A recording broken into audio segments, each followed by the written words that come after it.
तो पिछले लेक्चर में हम माइकलसन मोरले एक्सपेरिमेंट की चर्चा कर रहे थे। माइकलसन ने ये एक्सपेरिमेंट कंसीव किया था, उसकी पूरी योजना बनाई थी और उन्होंने ये एक्सपेरिमेंट ये परफॉर्म किया, जिसमें कि मुख्य रूप से एक लाइट की पतली बीम, प्रकाश की पतली बीम को ग्लास प्लेट से आधा रिफ्लेक्ट कराया और आधा आगे जाने दिया और दोनों के रास्ते में फिर परपेंडिकुलर लंबवत दिशा में ये दर्पण रखे। एक M1 दर्पण यहाँ रखा, एक M2 दर्पण यहाँ रखा और दोनों जगह से जो परावर्तित होकर किरणें आईं, लाइट की बीम आई, उसका कुछ हिस्सा इधर को आया। इधर से जो आई वो इसमें से पार करके इधर आगे बढ़ी, इधर से जो आई वो यहाँ से परावर्तित होकर के इधर बढ़ी। जो इधर का हिस्सा इधर चला गया उसकी चिंता नहीं करना, जो इसका इधर का हिस्सा परावर्तित होकर इधर चला गया उसकी चिंता नहीं करना। लेकिन ये जो दोनों आए उसको फिर टेलीस्कोप में देखा गया और उसके आगे वहाँ से गणना हुई। लेकिन उसके पहले हमें ये कैलकुलेशंस में चाहिए था कि यहाँ से जाकर यहाँ आने में कितना समय लगा और यहाँ से जाकर के यहाँ आने में कितना समय लगा। तो पहला पार्ट हमने कर दिया था कि इस शीशे की प्लेट से M1 मिरर तक जाकर के आने में कितना समय लगा, तो वो हमने यहाँ पर कैलकुलेशन किया था और वो कैलकुलेशन करके हमने यहाँ इसको T1 निकाल करके रखा हुआ है कि इसको इतना समय लगा। और अब हम अभी जो काम करेंगे वो दूसरे वाले हिस्से में यहाँ से M2 मिरर तक जाकर के लौटने में कितना समय लगा उसको हम निकालेंगे। तो धरती के फ्रेम में, अपनी लैब के फ्रेम में ये y दिशा में रोशनी जा रही है और y दिशा में वापस -y दिशा में वापस आ रही है। तो यानी अगर हम इसका, हमें क्या चाहिए, हमें ये vy प्राइम चाहिए। x दिशा में तो कोई वेलोसिटी है नहीं इस फ्रेम में, vx प्राइम तो 0 है, vy प्राइम हमें चाहिए। तो मैं थोड़ी जगह बना लूं। तो हम अपने फिर से ट्रांसफॉर्मेशन इक्वेशंस लिखेंगे। vx प्राइम बराबर vx माइनस v, और इस बार यहाँ से ऊपर जब हम M2 तक जा रहे हैं तो x दिशा में वेलोसिटी का कोई कंपोनेंट नहीं है, y दिशा में है, अर्थात ये 0 है। 0 बराबर vx माइनस v, अर्थात vx बराबर v।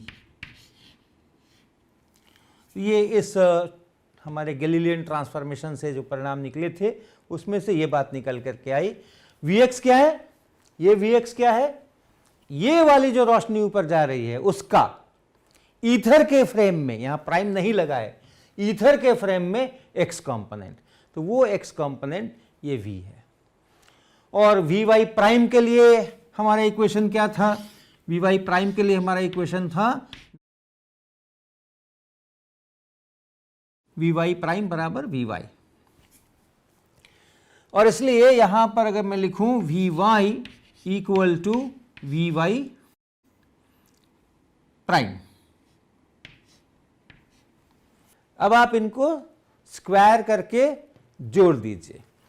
तो वैसा जब करेंगे तो इसका स्क्वायर प्लस इसका स्क्वायर, अर्थात vx square plus vy square बराबर इसका स्क्वायर प्लस इसका स्क्वायर, यानी v square plus vy prime का स्क्वायर।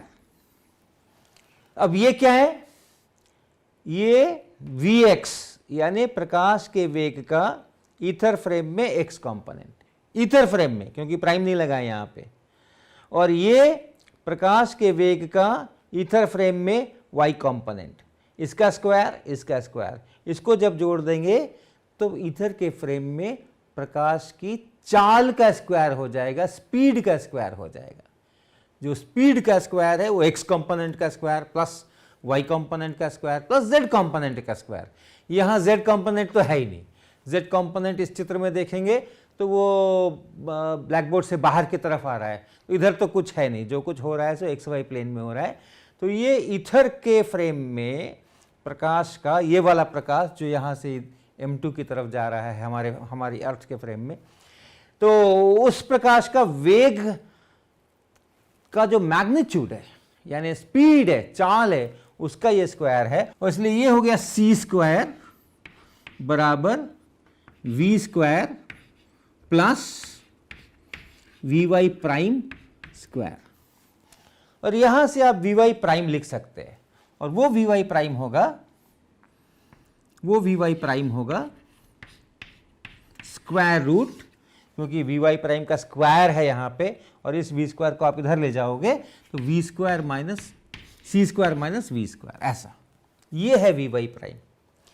और ये प्राइम फ्रेम में है, ये अर्थ के फ्रेम में है। अर्थ के फ्रेम में प्रकाश के वेग का वाई कंपोनेंट है ये, अर्थात इस तरफ जो वेलोसिटी है रोशनी की, वो वेलोसिटी हमने अभी निकाली है। तो यहाँ से और यहाँ तक जाने में कितना समय लगा, ऐसे इस मिरर तक पहुँचने में कितना समय लगा, तो उसको अगर आप T2a लिखें तो T2a बराबर, ये डिस्टेंस भी आप L ले लें, L1 और L2 भी ले सकते हैं आप, तो वो होगा L बटा square root C square minus we square.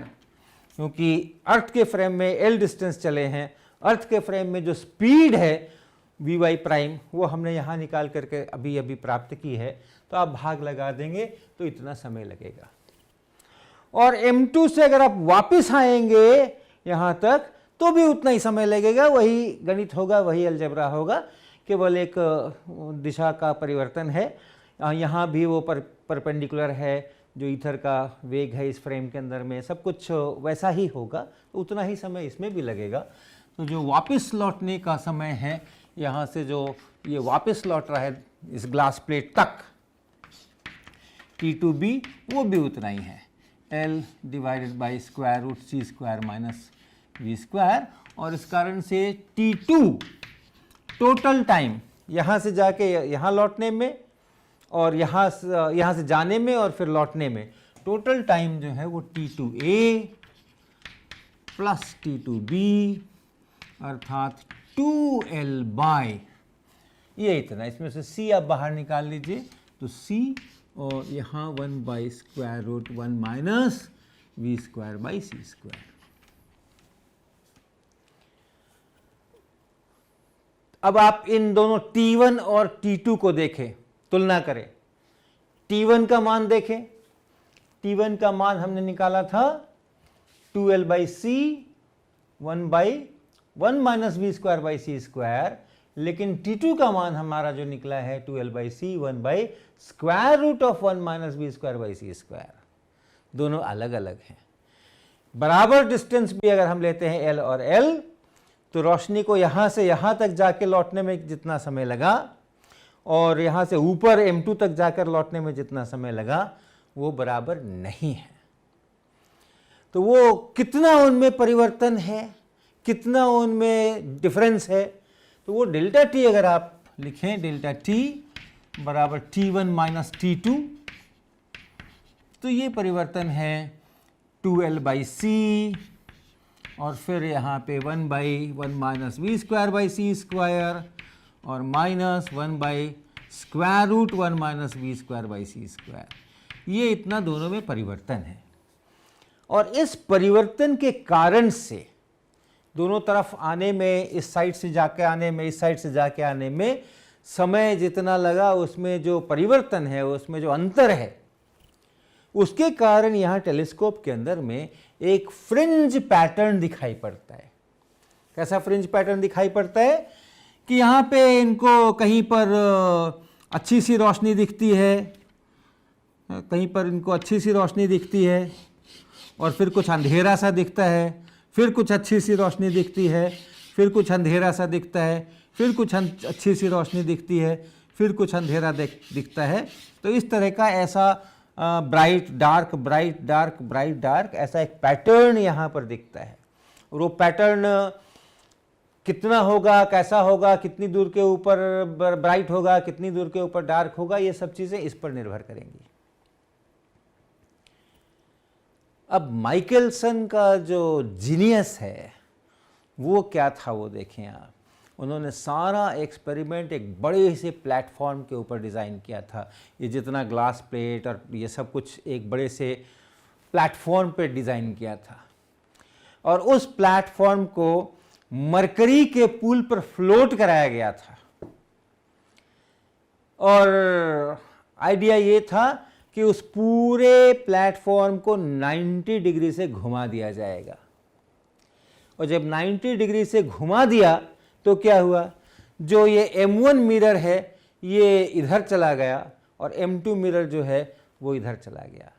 यानी ये जो रास्ता था, जो पहले ईथर में जो हमारा वेग था उसके समानांतर था, और ये रास्ता उसके लंबवत था। ये धरती ईथर में अगर इस तरफ को चल रही है, दाहिनी तरफ को चल रही है हमारे चित्र में, तो ये जो पहले मिरर M1 मिरर वाला रास्ता था वो धरती के ईथर में चलने की दिशा के समानांतर था, और M2 वाला जो रास्ता था वो उस धरती के ईथर में चलने वाली दिशा के लंबवत था। लेकिन 90 डिग्री से घुमा देने पर ये पलट गया। तो अब घुमा देने के बाद जो T1 था वो T2 बन गया, जो T2 था वो T1 बन गया। तो इसलिए अब फिर से नया अगर हम ये डेल्टा T निकालेंगे, ये घुमाने के पहले का डेल्टा T है, और अगर हम घुमाने के बाद का डेल्टा T निकालेंगे तो वो कैसा होगा,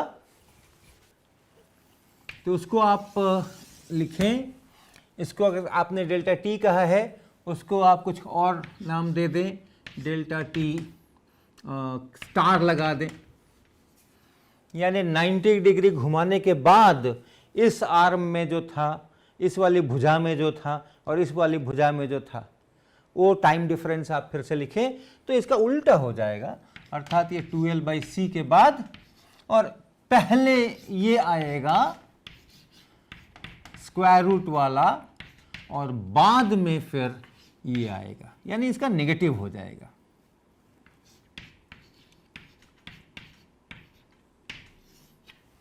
तो डेल्टा T में कितना परिवर्तन हुआ, घुमा देने के कारण डेल्टा T में कितना परिवर्तन हुआ, वो भी आप लिख सकते हैं। डेल्टा T और माइनस डेल्टा T स्टार ऐसा लिख सकते हैं, वो इसका दुगना हो जाएगा। और ये जो फ्रिंज पैटर्न है, ये फ्रिंज पैटर्न इस डेल्टा T के कारण से यहां बना हुआ है। इस डेल्टा T में अगर कोई परिवर्तन होगा तो ये फ्रिंज पैटर्न खिसकेगा, शिफ्ट होगा। अभी टेलीस्कोप में जो दिख रहा है, टेलीस्कोप में एक खास क्रॉस वायर होता है, तो आप देख सकते हैं कि हाँ, जो क्रॉस वायर है वहाँ पर डार्क है या ब्राइट है या दोनों के बीच में कहाँ पर है, आप देख सकते हैं। इस डेल्टा T में T1 माइनस T2 जो है, इसमें अगर परिवर्तन होगा तो ये पूरा फ्रिंज पैटर्न ऐसे खिसकेगा, एक साइड में खिसकेगा। कितना खिसका, इससे आप पता लगा सकेंगे कि डेल्टा T में कितना परिवर्तन हुआ, अर्थात delta T minus delta T star कितना है। अर्थात हमें इस क्वांटिटी का पता चल जाएगा, इसी का डबल है ये, इसी का। जब इस डेल्टा T से आप इस डेल्टा T स्टार को घटाएंगे तो इसी का वो नेगेटिव है, इसका डबल है। तो आपको इसका पता चल जाएगा, और इसका पता चला, L आपको पता है, C आपको पता है, तो आप उसमें से V निकाल पाएंगे। तो यानी ये पूरा एक्सपेरिमेंट जो डिज़ाइन किया गया था कि हम धरती का वेग ईथर के फ्रेम की अपेक्षा कितना है उसको नापना चाहते हैं, तो वो नापने की ये पद्धति बनी कि आप ये करो, ये करो, ये करो, एक फ्रिंज पैटर्न आएगा, उसको देखो, और उसके बाद पूरे प्लेटफॉर्म को 90 डिग्री से टर्न करो, तो फ्रिंज पैटर्न में शिफ्ट होना चाहिए। कितना शिफ्ट होगा उसको नापो, और कितना फ्रिंज शिफ्ट हुआ उससे फिर कैलकुलेशन हो जाएगा यहाँ से कि वो v कितना है, ईथर में धरती की वेलोसिटी कितनी है, तो हमें ईथर के फ्रेम का पता चल जाएगा। ये माइकलसन मोरले एक्सपेरिमेंट की पूरी अवधारणा है, और इसको करने के लिए और बहुत परिश्रम, बहुत डिज़ाइन, सब कुछ किया गया, क्योंकि ये जो फ्रिंज शिफ्ट होने वाला था ये भी अपने आप में काफ़ी थोड़ा ही सा शिफ्ट होने वाला है, लेकिन फिर भी डिज़ाइन ऐसा करना था कि v अगर 20-25 किलोमीटर पर सेकेंड भी हो कल्पना यही थी, क्योंकि जब धरती सूरज के चारों बगल चलती है ऐसा, तो फिर वो 30 किलोमीटर पर सेकंड का उसका स्पीड होता था। तो कल्पना यही थी कि उस स्पीड को पकड़ना है, ईथर का स्पीड कुछ वैसा ही होना चाहिए। तो ये पूरा इस प्रकार का डिज़ाइन है। लेकिन जब ये एक्सपेरिमेंट किया गया और वो 90 डिग्री रोटेशन वगैरह किया गया, तो पाया गया कि फ्रिंज पैटर्न में जरा सा भी परिवर्तन नहीं हुआ। फ्रिंज पैटर्न जैसा था वैसा का वैसा ही रह गया। अर्थात ये जो V है, ये V 0 निकल करके आया, इस V का मान 0 निकल करके आया। तो हो सकता है 0 निकल करके आया, क्योंकि हमारी धरती भी ऐसा चलती है, तो किसी समय उसकी वेलोसिटी इधर होती है, किसी समय उसकी वेलोसिटी उधर होती है। सूरज के चारों बगल धरती चलती है, आपको पता है, सूरज के चारों बगल धरती ऐसा चलती है, चक्कर लगाती है 365 दिनों के अंदर में। तो धरती जब यहाँ है तो उस समय इधर चलती है, जब यहाँ है तो इधर चलती है, जब यहाँ है तो इधर चलती है। तो हो सकता है कि जिस समय एक्सपेरिमेंट किया गया उस समय में और ईथर के फ्रेम में ये स्थिर था, सन की अपेक्षा ईथर भी इधर ही चल रहा था, ये भी इधर ही चल रहा था, लेकिन ईथर का फ्रेम फिक्स्ड है, ये ध्यान रखिए। तो हो सकता है कि उस समय वेलोसिटी 0 हो जाए, अर्थ की ईथर में वेलोसिटी 0 हो जाए। लेकिन जब ये 30 किलोमीटर सेकेंड प्रति सेकेंड पलट करके यहाँ 30 किलोमीटर पर सेकेंड इस तरफ हो जाएगा, तो अगर यहाँ ईथर की अपेक्षा वेलोसिटी 0 है, तो यहाँ तो ईथर की अपेक्षा वेलोसिटी 60 किलोमीटर प्रति सेकेंड हो जाएगी। तो ये एक्सपेरिमेंट साल के अलग अलग महीनों में दोहराया गया कि इस समय में हमें v बराबर 0 मिला था, इस समय में हमें कुछ मिल जाएगा। लेकिन हर हालत में, चाहे आप उसको मार्च में करें या अक्टूबर में करें या दिसंबर में करें या जनवरी में करें, हर हालत में इधर रख कर करें, थोड़ा घुमा करके करें, ज़्यादा घुमा कर करें, हर हालत में v का मान हमेशा 0 ही निकल करके आया। और माइकलसन की जो पूरी योजना थी कि हम ईथर के फ्रेम में, एब्सोल्यूट रेस्ट के फ्रेम में धरती का वेग निकालेंगे, वो धराशायी हो गया। इसको कहते हैं null result of Michelson Morley experiment.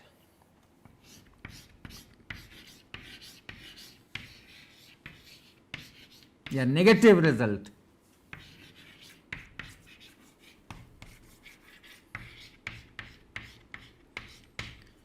Michelson Morley experiment fail हो गया, ऐसा कहते हैं।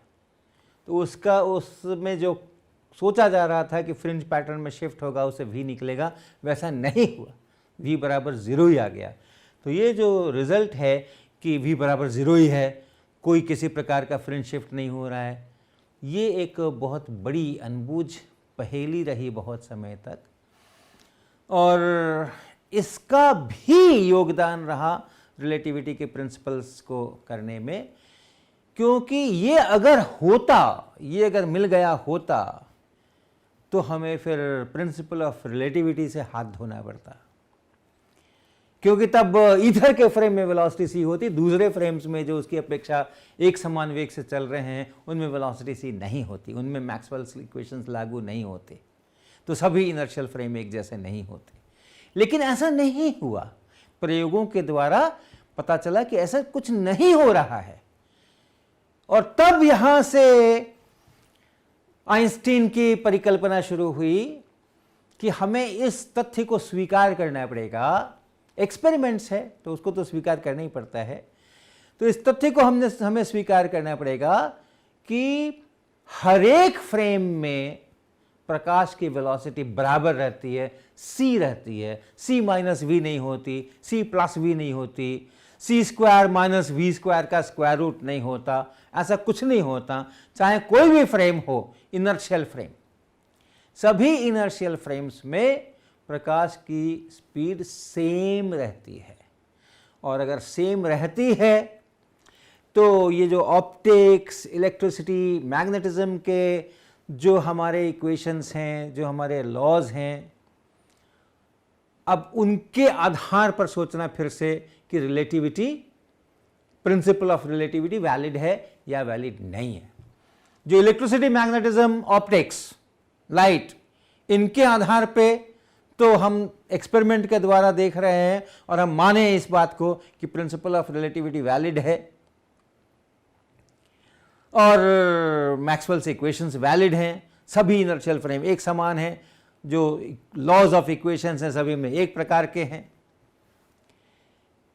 लेकिन मैकेनिक्स के जो इक्वेशंस हैं उनका क्या होगा, गैलीलियन ट्रांसफॉर्मेशन का क्या होगा, ये एक बड़ा सवाल उठ करके खड़ा होता है। तो यहाँ से शुरुआत होती है आइंस्टीन की स्पेशल थ्योरी ऑफ रिलेटिविटी की। उन्होंने कहा ये मान लो, अब आप कोई झंझट नहीं, ये मान लो आप कि प्रिंसिपल ऑफ रिलेटिविटी सबके लिए सही है, मैकेनिक्स हो, ऑप्टिक्स हो, कुछ भी हो, ये हमेशा के लिए सही है।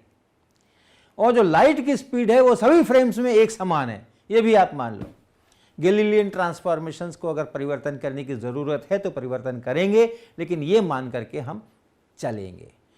तो ये जो दो बातें आइंस्टीन ने लेकर के आगे अपनी थ्योरी डेवलप की, उसको हम लोग कहते हैं postulates of special theory of relativity. जो विशिष्ट आपेक्षिकता स्पेशल थ्योरी ऑफ रिलेटिविटी, उसका सिद्धांत, उसके ये पोस्टुलेट्स हैं, अभिगृहीत हैं ये। तो हम उसको ज़रूर लिखेंगे क्योंकि ये सबसे केंद्र की बात है।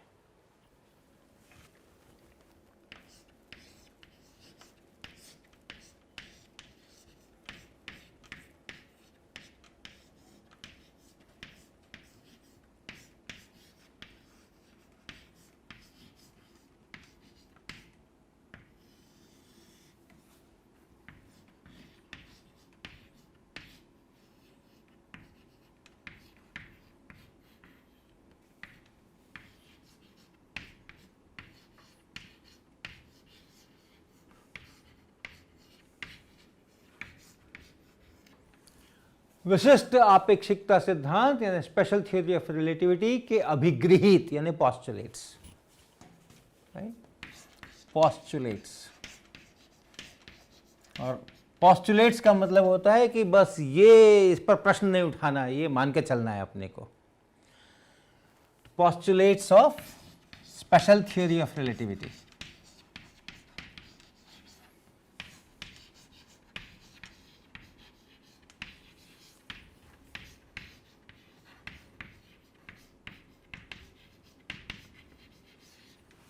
क्या? दो बातें, जिसको कहेंगे पहला प्रिंसिपल ऑफ रिलेटिविटी यानी आपेक्षिकता का सिद्धांत, प्रकृति के नियम,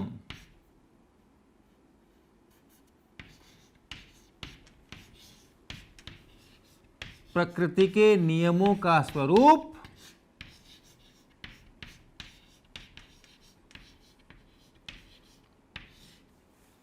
सभी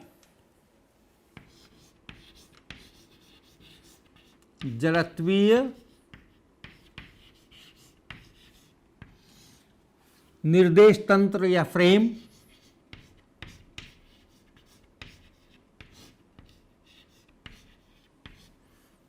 एक समान होता है।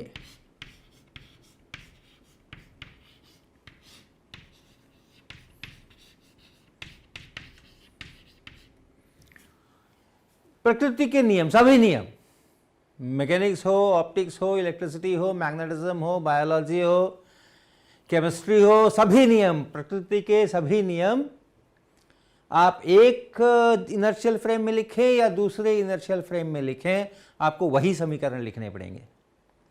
तो उनके नियम जो है वो अपरिवर्तित रहते हैं, उनका जो लॉज हैं वो सेम रहते हैं। ये पहला पोस्टुलेट है, पहला अभिगृहीत है। और दूसरा प्रकाश के वेग के बारे में, प्रकाश का वेग। और जब हम प्रकाश का वेग कहते हैं, ये निर्वात में वेग है, ये मटेरियल के अंदर में वेग नहीं है। मटेरियल के अंदर में आप जानते हैं, शीशे के अंदर अगर लाइट घुसती है तो उस समय उसका वेग घट जाता है, तो उसके बारे में नहीं है, ये निर्वात में जो प्रकाश का वेग है उसके बारे में है।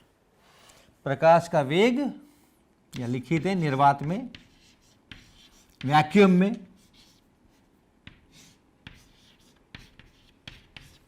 सभी जड़त्वीय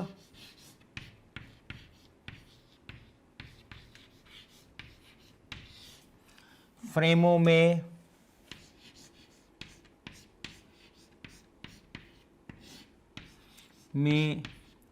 बराबर होता है।